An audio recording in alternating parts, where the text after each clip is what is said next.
town looking for the lead girl for his new hula hoop video. If you think you've got what it takes, be at the spot by 3. Good luck.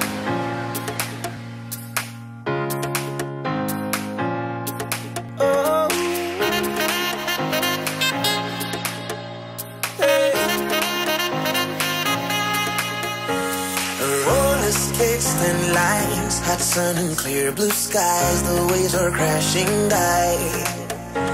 And when she passed me by and gave a wink and smile. I call this house in order. Before we begin, we would like to remind everyone to follow 3 parameters. First, please consume your 7 minutes allotted time. Second, we highly encourage everyone to raise and accept at least 1 point of information. And third, everyone is to observe proper ecology. I would like to introduce our set of judges for this afternoon. To start with, we have equally beautiful and talented teachers of Campus Central School. Ms. Julie Hart and Lily. Our senior teacher, Ms. Regine Estrada. And our district teacher leader in English, Ms. Jacqueline Molina. Debating on the motion, this House will make experience in the public sector a requirement to run for office. We call on the Prime Minister of the Republic.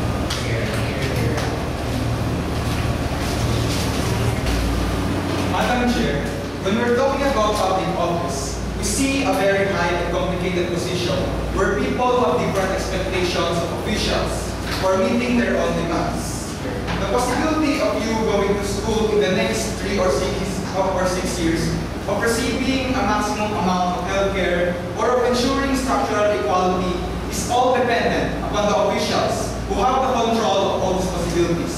As a state, it should be our utmost responsibility to put people not only with an amount of knowledge, but also with an ample experience in public engagement, because the stakes are as high as the lives of our people.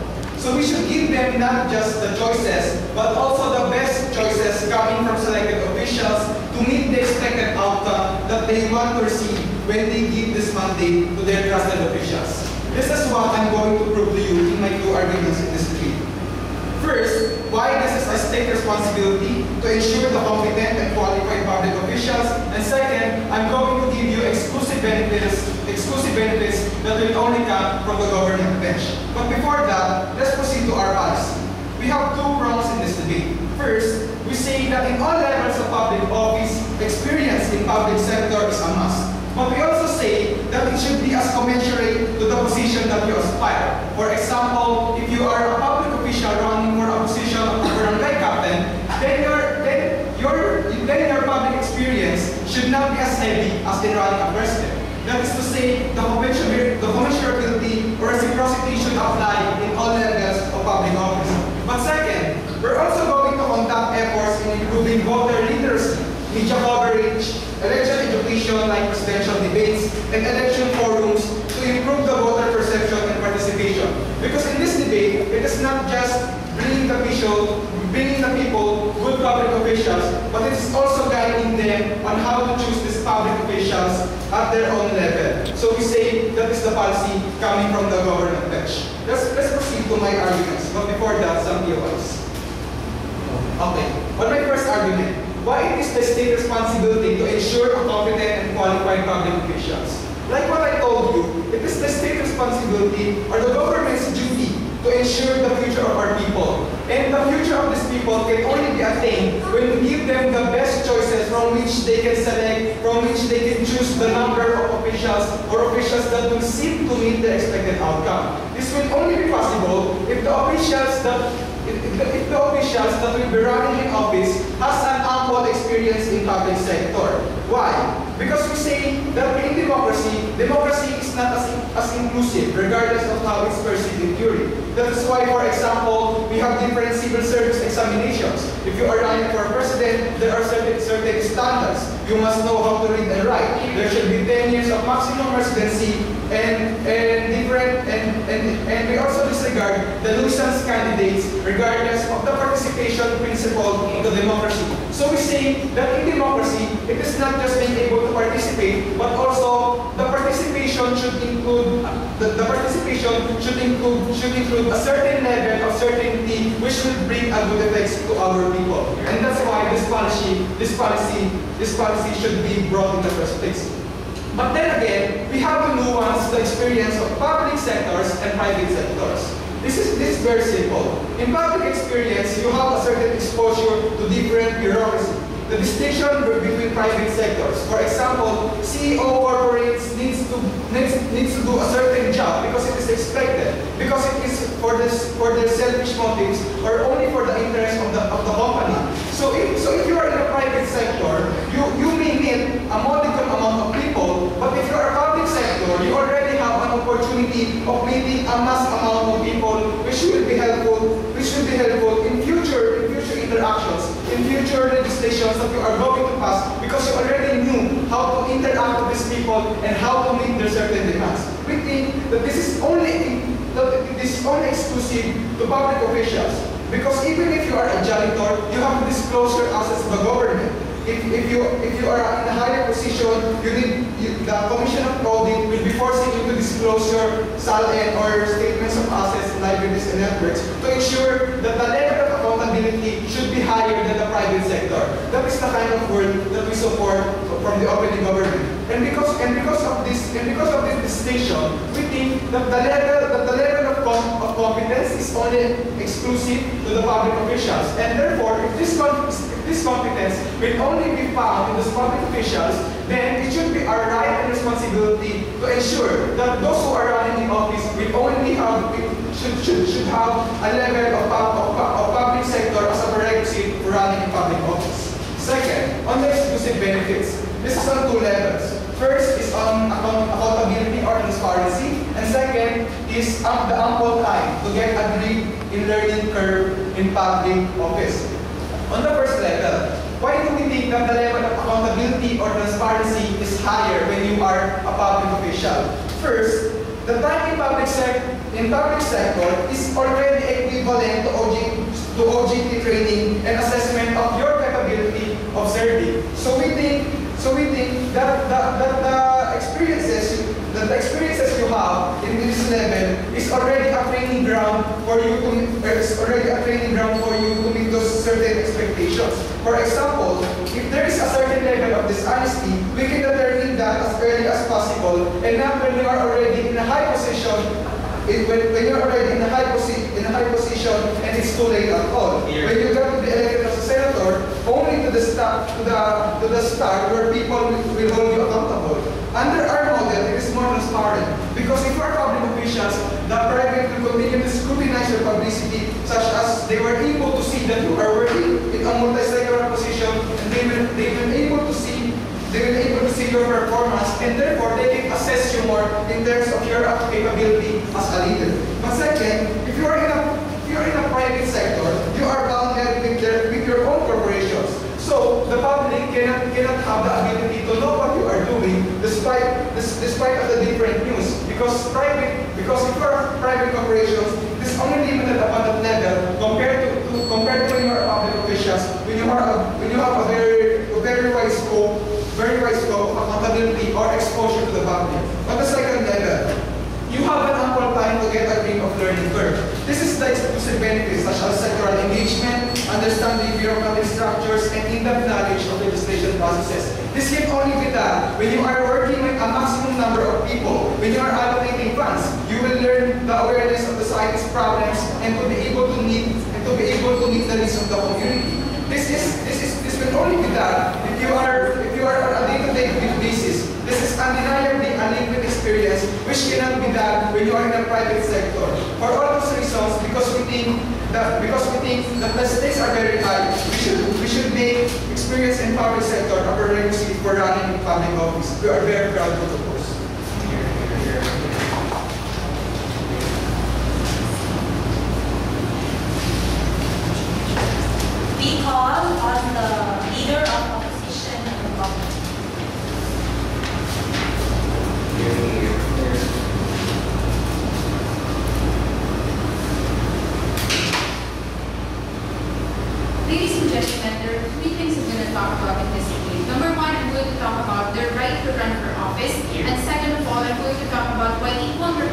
information is better transparent in your model, and lastly, a comparative analysis of both paradigms in this debate. But before that, let's respond to the cases of this side of the House. Because according to Jose, the problem in status quo is that when people run for office, we think that it's true that sometimes there's someone who's more capable and then there's someone who's less capable. They say that the point of the matter is that we need to guide people to make the choice, to arrive at a decision wherein they vote for the one who's more capable. The question now is, how do we deal with that? Do you guide people by giving them a choice that is shaped by the government or a choice that is made by them? We think that the best way to guide them is to educate them properly, and second of all, proper dissemination of information. Which means that under our model, even if, for example, no matter how less capable the candidates are, if people are educated, then it means that they're going to make a decision that's right for them. So if that's the problem with status quo, we think that that's the solution. The solution is not allow people to run because they think that people are too stupid to decide who's more capable and who's not. So that's necessarily an incompatibility in terms of problem and solution mismatch. Let's talk about the second problem of Jose. According to him, we need their policy because they need accountability and transparency. This is a bit weird because even under our model, if we allow someone to be elected as a president, despite his lack of experience in the public sector, he will still be forced to divulge his assets and liabilities. So that kind of transparency will still exist under our model because once you're elected as an official, you will have to mandate that kind of thing. Before I go on, sure. In the private sector, you're not allowed to disclose all your assets. Like in the public sector, in the SALN, I could choose to work for Philstar and not give everything that I own. There's a difference. Exactly, Potato. If you're in the private sector, you're not required to divulge that kind of information. But once you become a public official, you will be mandated to do so. Which means that you have to allow them to run the office for that kind of assets and liabilities to be divulged in the society, right? So that's not necessarily a retro aspect kind of value assessment debate. So in that particular regard, if the problem is that certain individuals who has the potential to run the government we don't know what are the things that they own and they do not, we think that's not a problem under our model because that's mandatory. Lastly, let's talk about the choice because if you're going to look at it, what they want is experience. They want experience because they think that people who have experience are better capable of running a government, right? But the problem is, if you require experience, does that mean that all individuals who do not have an experience in the public sector are not allowed to run for office? We think that's discriminatory because there are individuals who are capable but are not necessarily affiliated to the government. Let's talk about my first argument, the ability to run for office. And while we do concede at some point there are basic requirements that needs to be complied, we think that experience is something that's not necessary at all. This is where we have to dissect what kind of standards are they trying to impose. Because in status quo we do concede that sometimes there are standards that, for example, you need to be over 18 or probably you need to have the ability to read and write or at least be a naturally born Filipino citizen as a requirement because these are things that are logically reasonable. You can't lead a country if you're 8 years old. You can't lead a country if you can't read memos or SOs, for example. You can't lead a country if you're a Filipino, for example, and you're running an American government. That's common sense. But what we don't understand and what we have to necessarily talk about in this debate is that is the standard of being in the government sector something that's reasonable because that's the kind of standard that we're trying to back on. Does that mean that you cannot lead because you are not affiliated to the government? Should you not have the opportunity to at least run in the office? This is where we have to clarify this, Madam Speaker. Because under our model, if you're not affiliated to the public sector and you run for office, it does not mean that you will be automatically the president or the senator. That's why there is an election because people will still choose. Under our model, at least we give them that kind of chance to at least still tell people that we can run for office despite the non-affiliation in the government. That's still okay. We have non-government workers, for example, who are very much capable of doing these kinds of things. People who work in the private sector. We think there's no exclusive analysis under their model because they think that they're more capable because they're more familiar, for example, with the bureaucracy and how the government works. We think that all the processes existing, for example, in the government is still the same with private sector. You impose the same procurement processes probably in Shell and other private governments, private corporations, Madam Speaker. So all of those finances, for example, and bureaucracy are still the same. Just the only difference is that they're not labeled as part of the government. So we think that the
You need to look at the government on the outside of the box. You need to look at it, even if, for example, you don't have enough experience. The same thing is happening with graceful and things like that. We think that in that particular regard, Madam Speaker, all these kinds of things and also all of the harms that they're going to try to impose in their model will also exist in their own model. That's a mutual exclusivity, that no election is perfect, but at least in their own model, this kind of representation is something that we don't disregard, even if, for example, the solution that we're trying to propose is something that requires them to educate the people to vote properly and not to limit the kind of options that they have. Thank you.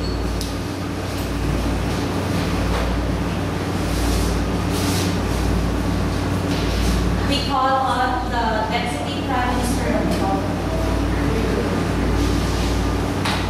The idea that government should be run like a business is a popular concept in almost all political parties in the Philippines.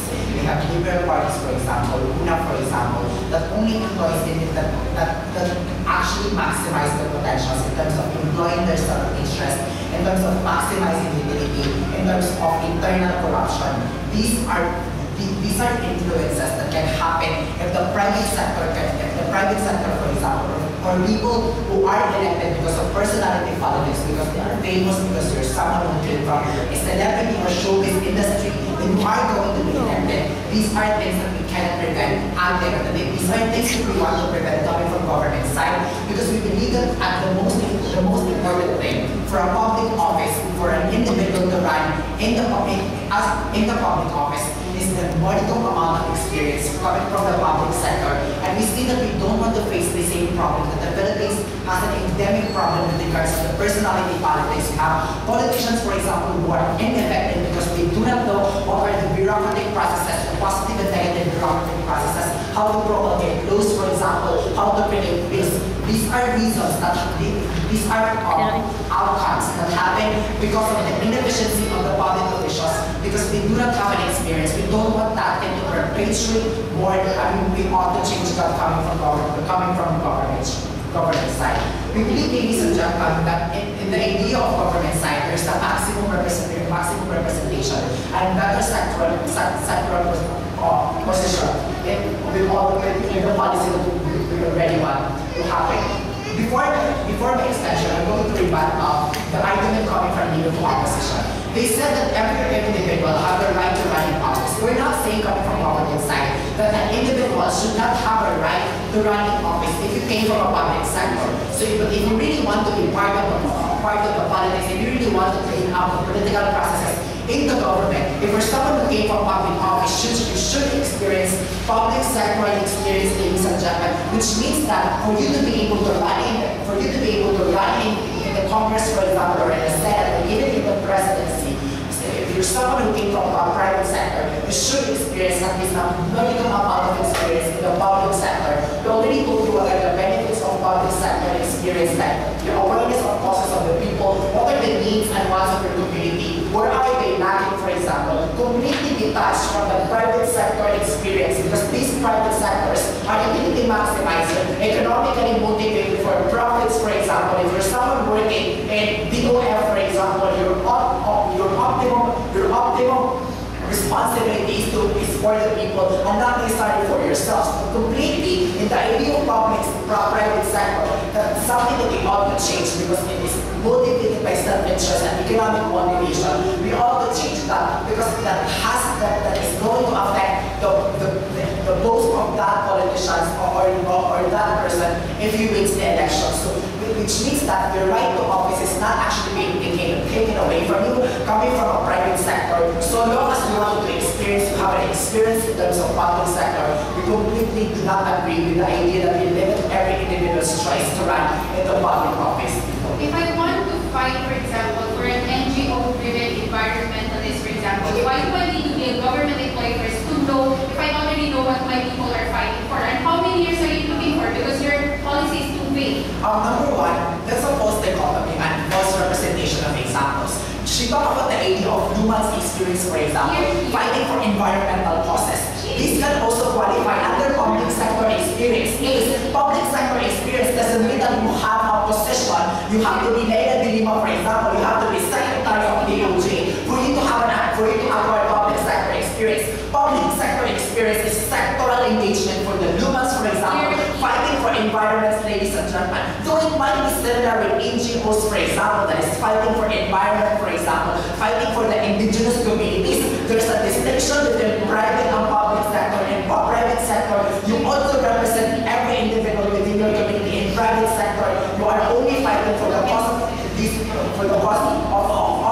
minimum number of people, and we think that example can still qualify under private sector. The second idea is the third idea is that is on the idea of transparency. Jose already told you how transparent public sector experience compared to private sector experience. If you try to look at it, in public sector experience, they do not know what you've done, ladies and gentlemen. They do not know your experience at all costs. Under public sector experience, the transparency, people see you every day. People were able to engage in their everyday life. They were able to communicate with each other and actually try to understand the life of this individual. In private sector, there's a less degree of accountability because anyway they are in public sector. They are represented by their institution, their private institutions, for them to work hard. Under private and public sector, you are ought to respond to the needs of the public at the end of the day. In terms of transparency, public sector experience is more transparent because they are concealing everything that they have, their personal identity, their life. Compared to the idea of private sector experience where you still have the maximum degree of protection to your experience, for example, to your salary, for example, to your economic motivation and personal self-interest. This ought not to happen in the politics of the Philippines. If you try to look at that, there are also negative behaviors in public sector. There are also disturbing practices within the private sector. For example, the companies not paying taxes, corruption within the internal private assets and investment, oppression to the workers, disobedience to the government policies. Ladies and gentlemen, these are experiences coming from private sector that they are also practicing that actually harm to the government itself. Companies, for example, that are not paying taxes, companies, for example, that are oppressing their workers, companies, for example, that are not obeying the rules of the government. We do not want these things to perpetuate because they exclusively happen in the private sector. We don't think that is ought to be tolerated in the politics, ladies and gentlemen. So the distinction, ladies and gentlemen, is that private sector experience is economically motivated, self-interest and utility maximizer. And yes, we agree to some extent that they have experience in terms of community engagement, in terms of giving their corporate social responsibility, but in which this is an expected burden for them to do so because they are obliged to do so because they need to perform their corporate social responsibility. But public sector experience, you need to completely detach yourself to your economic motivation, to your self-interest, and you should not maximize your utility. You have plethora of choices in terms of bureaucratic behaviors, for example. What are connected to possible bureaucratic behaviors who are able to connect with every people in the community? We think that government should do this.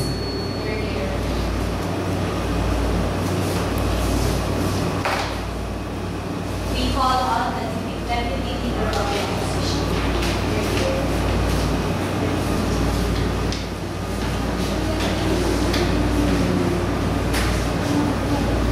Madam Speaker, it's important for us to remember what it really means to be democratic, especially when it comes to choosing our political leaders. All my contributions will be integrated into my rebuttals. I have 6 levels of responses. Let's look at the idea of legitimacy coming from austerity. Because coming from him is the idea of we as a being able to give your individuals or your citizens the best choice to choose and opt in. Number 1, we think this is a valid neutral kind of argument coming from opposition. Because if you look at it, best choices can also exist under a model, right? Because if voters think that this particular politician is the best choice for them, how is the state, is that a different choice? Where's the state when can the state say that's less more valid of a choice? Because just because there's a state checklist of that kind of values should be. The point is, we have to remember, Madam Speaker, what it means to be democratic. A democratic state shouldn't impose any standard for valid choice, right? That's precisely the reason why under status quo, state religion isn't imposed, because the state will never judge you for the kind of religion you opt into. But second of all, if they're really afraid of incompetent running politicians or granting candidates, under status quo, it's not as if they're ignored, Madam Speaker.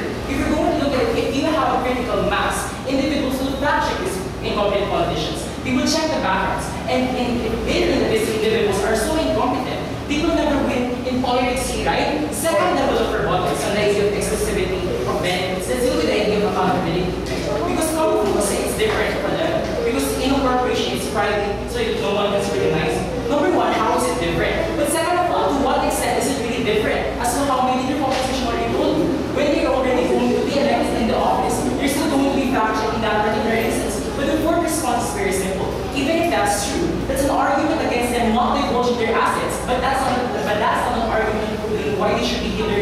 into office. The third level of rebuttal is on the idea of learning curve. Because normally then, if you have already this public sector, it's faster for you to know the type of other individuals. Looking at a speaker, the response to this is very simple. This is not mutually exclusive, right? Because once they get into this politics, for example, they will still learn that you want them to.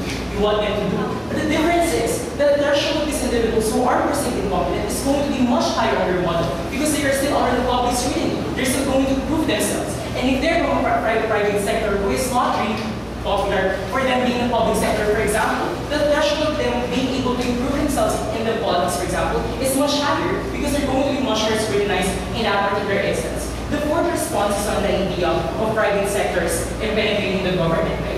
If you're going to look at it, they have the legitimacy to do that because they have a say in these policies for it to be checked if it's going to be fair to them. So we think there's nothing wrong with that. But the next thing is on the idea of the worst case scenario. Because coming from Kuya Jano, you know what? Corporations of individuals who are from the private sectors are just motivated by economic intentions, like to protect their operations, like them not paying taxes, those kinds of things. If you're going to look at it, if they're going to run in a public office, and if they're going to have those kinds of policies in that particular path, for example, if those citizens will still capture this kind of policies, and if they think that if these policies are too extremist, they're never going to do it anyway. These politicians are not going to be elected in that particular instance. The last response is on the idea of difference, right? Because coming from Kuya Jano's idea, there's a difference in public sectoral experiences from NGOs. Looking at a speaker, there's no blurry line with individuals fighting for humans and you as an individual from the public sector. Because you still fight the same cause in that particular instance. Before I proceed to my extension, why is it sure for us to choose those people proven to be efficient already compared to the people who still has to prove themselves? we're not saying, Madam Speaker, you shouldn't be voted, right? We're saying we have to be as inclusive as possible. We're not discriminatory to those individuals who can't do it. And if they really can do it, there's nothing really wrong with that. And they're going to be voted anyway. Let's go to the extension, right? On the idea on how the policy of government lessens the threshold of these future candidates to exhaust all of their needs in elections and campaigns. Because this we have talked about, Madam Speaker, the explicit value of letting elections and campaigns to function. Because if you're going to look at the policy of government, they're only going to make around those individuals who have already those experiences in the public sector, right? With Madam Speaker, the mutually exclusive harmony model is that they're not going to be that competent enough. Because our perception of them, they have already proven themselves. And in that particular instance, you have to question their incentive to have their policies much more efficient, right? Because our perception of the citizens, for example, they don't need to prove themselves anymore. But the difference on their model is that when you let those perceived incompetent individuals to run into office, you give these individuals a chance. But second of all, our inside these individuals, of these politicians, of these running candidates, for example, who are perceived to be incompetent, they have the threshold, their threshold to exhaust their needs is much in a higher level, right? Because they still have to prove themselves, for example. They still have to establish reputation. They still have to do all those things that those politicians who are already proven to have experience in that particular instance. So what is the mutual exclusive benefit on their model? When you have an inclusive kind of democratic state, when you have an inclusive kind of democratic election, you allow varied influx of candidates and let the competition be much more saturated and let the competition be much more competitive in a higher level because there are also already individuals who will fight for them and there are also already individuals who will fight for them as well. So that's the mutual exclusive benefit coming from opposition. We think we're very proud of those. Thanks.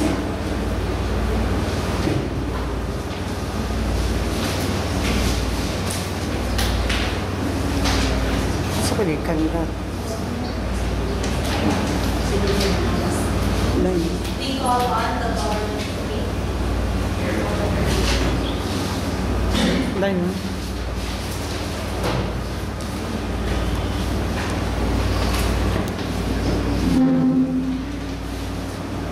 Mr. Speaker, when you're applying for a job that deals with transforming and shaping the lives of people, when you're dealing with a job that attempts to give people the rights that they deserve in the first place, we think that's only legitimate for the entity, which is the state that you're applying to demand more from you, to demand higher standards from you, especially when your job deals with providing and taking care of the people in and of itself. That's exactly why in status quo, when you want to serve in the public sector, the state demands you with a civil service examination. Even though in the democracy, we're supposed to be inclusive, right? The reason why the state demands a civil service examination is because because it wants the best people, the best choices, the best people who are going to give this kind of services to people as much as possible. In the same way, with political positions, Mr. Speaker, you're talking about jobs and positions that are going to give, that deal with giving your people their own services and basic rights that they have. You're talking about a congressman, you're talking about a person who will affect legislation, Mr. Speaker, that will determine whether or not a gay homosexual will have the right to marry the same as everyone else. We think that with those kind of jobs, Mr. Speaker, it's only okay for the government to demand a higher requirement coming from you guys. Under opposition, we have two issues that we want to settle this with. The first issue is on this idea on whether or not the right to run for office really is that all determining standard for this debate. But secondly, on which side of the house is the propensity of producing capable leaders more possible. But before I proceed, yes, please. What is still the exclusive benefit of being a public sector? And we need to clarify again what your policy is, because when you say that you require public sector experience, does it mean you need to be a government employee or what kind of positions? Because you're too vague. The first exclusive benefit coming from our side is the logical certainty that the only people who get to run and the people get to choose from are people who are going to be capable, right? Because as much as they want to argue that there are people who don't have experience from public sectors like Vilma Santos, for every Vilma Santos out there, there's a Manny Pacquiao, there's an Alan Moreno that will counter your examples. So under our side, the logical certainty that people like Manny Pacquiao and Alan Moreno are going to be filtered out, are going to be out of the race to ensure that the people who are going to serve your people are going to be the best people or the best possible options for them as much as possible. Right? That's why in status quo, the Comelec can still filter out candidates, for example, who want to run for president, like for example, those nuisance candidates, because even if they're able to meet the bare minimum standards, the state has the right to check out, to demand from you that if you're able or not to speak. Because we're talking about presidents, we're talking about giving people a leader that can deal with foreign affairs, Speaker, and we don't think that an individual who just passes the bare minimum of being able to read and write can really deal with foreign policies or things like that. So we have the ability to do our policy in the first place. Let's go to our first issue. On the right to run for office, is the right to run for office really the only determining standard for this debate? Because the main contention of leader of opposition is that we are in a democracy where everyone has a right to run for public office and requirements to run for public office remain at the bare minimum. We already told you that even if everyone has the right to run, even if you're able to meet the bare minimum, every bare minimum requirement for public officials, it doesn't mean that you are qualified to run for public office. The exclusive benefit that I said already told you was that under our side, Mr. Speaker, you're already giving these politicians and the people themselves and the state themselves to determine whether an individual is qualified to run for office or not. Because this prerequisite, Mr. Speaker, is a determinant whether or not on what kind of service is going to give, right? Because as much as possible, that ACE wants to tell us that, you know what, employment records, for example, or his or her track records from the private sector can still be viewed by the public. We think that the propensity of you, the track record, Mr. Speaker, or the transparency is still greater in the governance side. Why is this? Because in the public records, employment records are still not really that as accessible as public office officials. Right? So if you try to look at it in public office, Mr. Speaker, you're demanded to give your salary, you're demanded to disclose each and every asset that you own, right down to the very last step. Which is exactly the reason why Corona got fired, Mr. Speaker, or the clerk from that RTC in Quezon and Pampanga got fired because he didn't disclose a sari store. Mr. Speaker, simple things like that, Mr. Speaker, might seem trivial for people who belong to the private sector, where they're not demanded for these kinds of things, where the level of accountability is lower. But for someone who's in the public office, he or she will be able to understand and will be able to comply with these kinds of things because he or she has had ample enough amount of time to be able to get used to this, to be able to meet this kind of standards, Mr. Speaker, and members of this House. Under their model, Mr. Speaker, the risk that shines, Mr. Speaker, of someone who has been dishonest, Mr. Speaker, all throughout his career in the private sector, Mr. Speaker, to come in a public office, Mr. Speaker, in a political office, Mr. Speaker, that can be damaging to a lot of people at the end of the day. Under our side, if you mess up in your time, in your experience in the public sector, we're able to record that, we're able to show people that, hey, when you have this particular position in the public sector, you mess up, Mr. Speaker, and that kind of messing up is going to reflect on your ability to do this kind of job that you're applying for in and of itself, which is completely different from the private sector. Because with the private sector, the work dynamic is different, the level of accountability is different. And if you try to look at it, Mr. Speaker, even though we can see that sometimes there is still a level of bureaucracy within the private sector, even though there's a level of accountability in the private sector, it's still different compared to the public sector. Because in the public sector, the measures of weeding out those who are qualified or not are stricter. The measures of determining whether or not you are qualified or not is stricter in the first place, Mr. Speaker, and members of this House. It's exactly why we speak with it, that for us to be able to have a universal determinant of what kind of the quality of service that a person is able to provide. If it's running for public office, Mr. Speaker, it's better determined when you have experience in the public sector. And for all those reasons, we're proud to oppose. Thanks.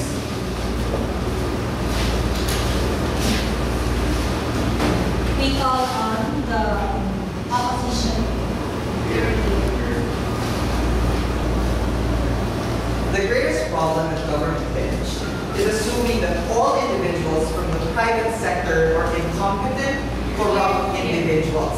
We think obviously that's a huge logical leap, because if you try to look at the person we elected after the Marcos dictatorship was a housewife who don't have any experience in the public sector. Yes, she may not be the best individual for that specific position, but that's exactly what the Philippines needed at that specific point in time. A bastion of hope, someone who people could trust. And Cory Aquino was that particular individual. Vilma Santos, for example, she may not be coming from a political background, Madam Speaker, without any form of public sector experience. And yet, she came from the show business, but when she entered the political arena, she became the most outstanding governor in the Philippines. Those examples simply show to you, Madam Speaker, that their contention that every single individual from the private sector will always be incompetent and corrupt individuals. So that alone already dispels their contention that the private individuals should be excluded from the political system. That alone already makes them use this specific debate. We have two important issues to discuss in today's debate. The first of which is with regards to the quality of candidates. How do we propose a set of candidates that would make the roster of candidates with respect to some a lot more better? But secondly, I'm going to talk about the issue on how we fix the democratic system. But before that, sure. I already told you that for every Vilma Santos as a manufacturer na Alma Moreno that is going to, fuck out in office, the thing is, you have to prove to us how on earth are you going to filter the Vilma Santos from the manufacturers and Alma Morenos in the private sector.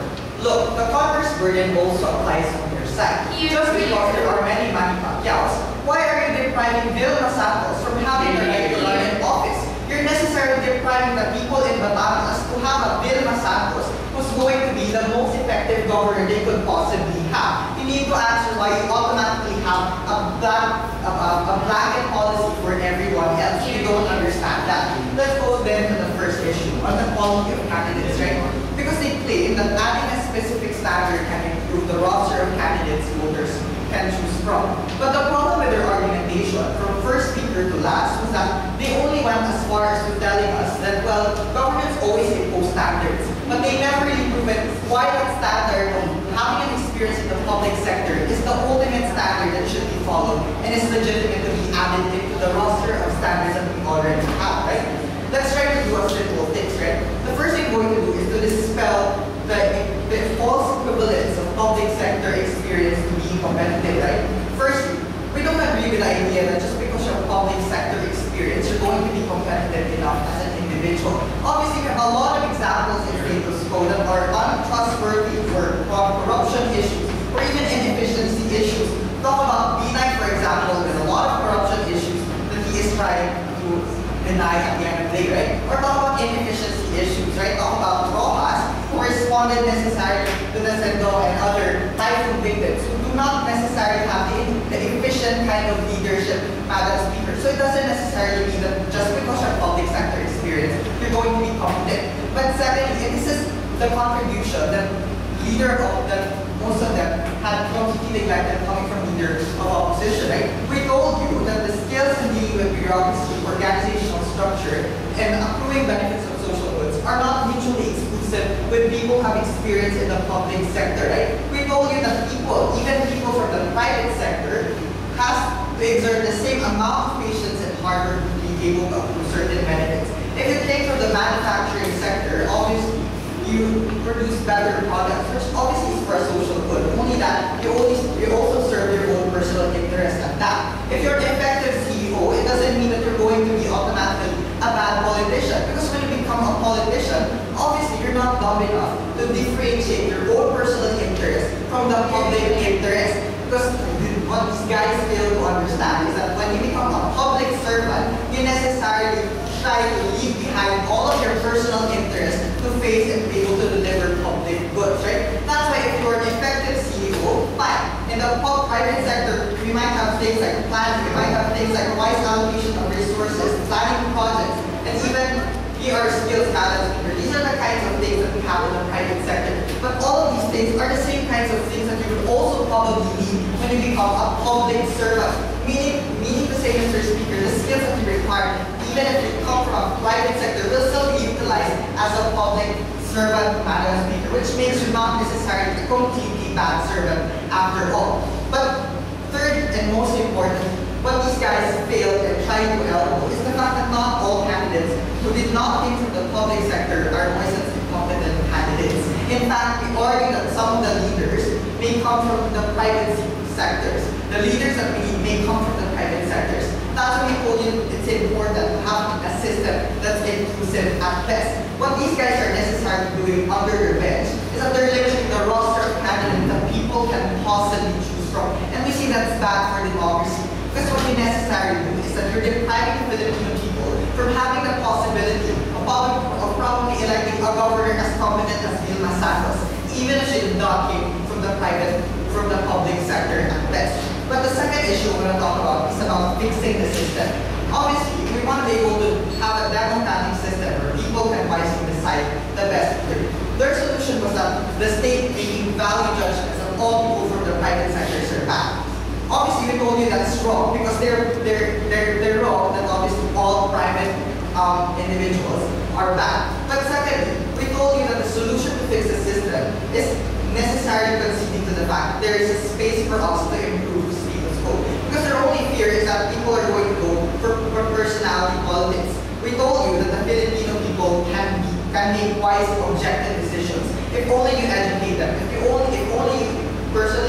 you're better in disseminating information at best. So on balance, if you necessarily have noiseless candidates like Manny Pacquiao, the wise voters can necessarily eliminate Pacquiao. That's why right now, people don't vote for Pacquiao because they know that he hadn't attended any session in Congress, right? That's how information can make people make wise decisions at best. But as well, it's only an opposition bench. You get to elect people like Vilma Santos who are competent enough. We say that we need a democratic system that is inclusive at best. We make people decide for themselves because we believe that people can be wise, and we don't necessarily want to see it making value judgment. For all those reasons, here it goes.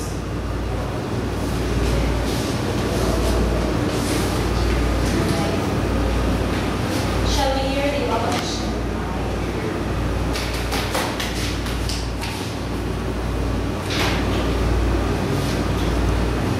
Ladies and gentlemen, the private sector is private, but it doesn't mean that they shouldn't have the same right as anyone else to become part of the government. Because they might be private, but they're also part of the society that you're trying to lead, right? Which means that it's not right for them to say that them being a private is a legitimate reason to not allow anyone from them to run for office. What was their justification? The justification coming from government is that number one, we don't want private and personality politics because public sectors are better. They went as far as just that. But we need to understand that when they came to government whip, there was a debate 101 as hasty generalization. They said that the reason why we don't want personality politics is because we need to avoid people like Alma Moreno and things like that. But if that's your standard of why you don't want celebrities and private people in the government, does that mean that I only have to prove that at least one member of the public sector is corrupt and we can know what all public sectors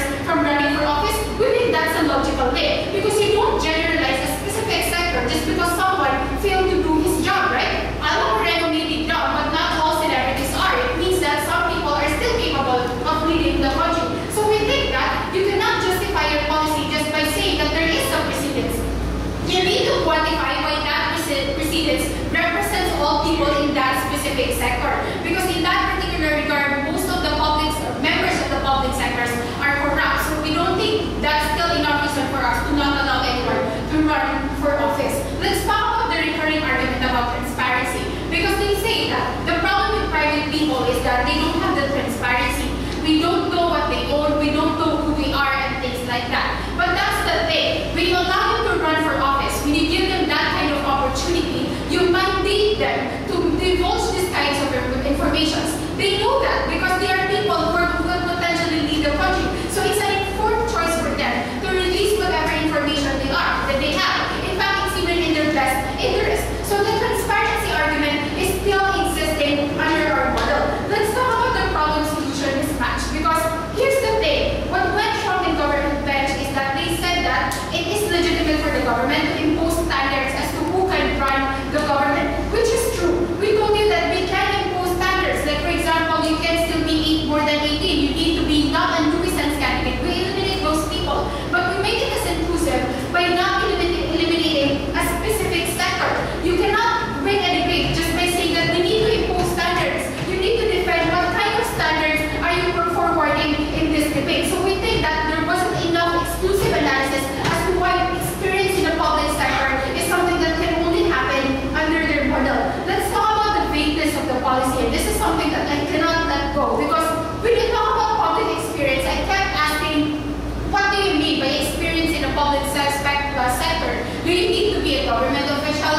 Do you need to be an employee or probably things like that? Just an affiliation with the government. These kinds of things need to be clarified, because anyone can say that I'm affiliated with the government and still not capable and still run under their model, right? Which means that when you want to run a policy, you need to be as specific as possible. We never told you, Madam Speaker, that this is going to be right. What we told you is that when you try to create standards, you need to be as specific as possible and be as plausible as possible. We think coming from opposition bench that, as we already told you a while ago, no election is perfect. Even if, for example, the candidates are composed of just public sector experience individuals, some of them may still be corrupt. Some of them may still be Alan Moreno. The only difference is they're not celebrities, right? Which means that you cannot judge an individual just because they are affiliated with a profession that's not necessarily in line with what you're looking for. Some forms of leadership are not binded by affiliation and experience. Some forms of leadership are binded by their affinity towards how they want to change the world or how they want to change that kind of country. And most of the time it works. It works, for example, with Vilma Santos. She didn't have to be a senator first or a mayor first and things like that. Which means, Madam Speaker, that sometimes it's enough for you to want to change something. You don't require probably something that we also ask government bench, how long do they want this experience to occur? Because sometimes it's very difficult for certain flights, especially for government, to fight for something. If they need to run for office for probably 4 years, sometimes most of the rights that they're fighting for will end up not being fought for in the legal sphere. For all these reasons, we're proud to do this.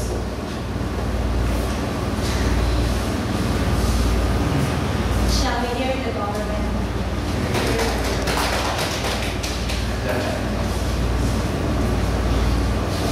Ladies and gentlemen, their attack to our policy does not justify their winnings, because in this debate, they never really justify or they never really proven why the existence of private sectors is necessarily better and more better than the existence of officials with public experience. Therefore, we think that this debate should not be argued only from the participatory lens of democracy, but we should also add another standard such as accountability and responsibility, which only the government was able to provide to you in this debate. Because from the start, moreover, they were arguing a case without considering the stakes of public office, which would affect the future of the state. Moreover, they have misunderstood what we are saying, because we're not saying that we're not against officials or private sectors. What we're saying is that we can accommodate both from different regions of the society. It's just that there's a certain requirement, such as having a prerequisite or standards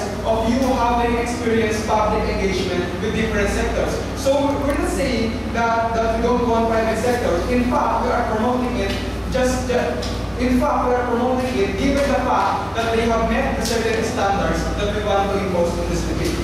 Let's take a look at two things. First is on the quality of leaders, and second is best case versus worst case scenario. On the first idea, what we heard from them is the consistent thought that of proving that not all private sectors are necessarily corrupt. But keep in mind that we have already rebutted it when it was said that it is also available in public office. Therefore, if both sides have good leaders in this, the question then becomes, which side is it much better? This is where DPM becomes relevant in this debate. When they told you that given the fact that there are good officials on both sides, the question is who? The question then becomes, what is the nuanced benefits that you will get under our model when we told you about the particular knowledge on bureaucracy, social engagement, and things like that. So we think that if both sides have presented their idea on proving why public and private sectors are good, we need to weigh on the likelihood on which side is more better. And the more better side is when you have people who have specific knowledge not only on particular engagement but also on the technicalities of what is happening in our public office and in our government. So that's why we think that is the idea that they're not going to take in this debate. Second is the best case versus worst case scenario. What? On the best case of the opposition side, yes, you may exercise your run for public office, absolutely. But when it is already irreversible, like when they are teaching, like what government we told you about these examples in accountability, when these private officials already have done something wrong simply because they are not accountable or transparent, then that means that it is already harmful in the stakes of our bureaucracy, given that the stakes or conditions are very high because this is in a public office. Under our model, yes, at some point you may compromise the participatory essence of democracy or their right to run for public office, which by the way is already happening in status quo when we told you that there are certain standards, that there are certain qualifications for you to exercise these rights in public office. But at least we are able to filter the competent officials who will lead its people and who will necessarily bring good things. Something that is only exclusive under our model and something that opposition cannot provide to you in this debate. We are very proud to host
Public or private has the right to run for a public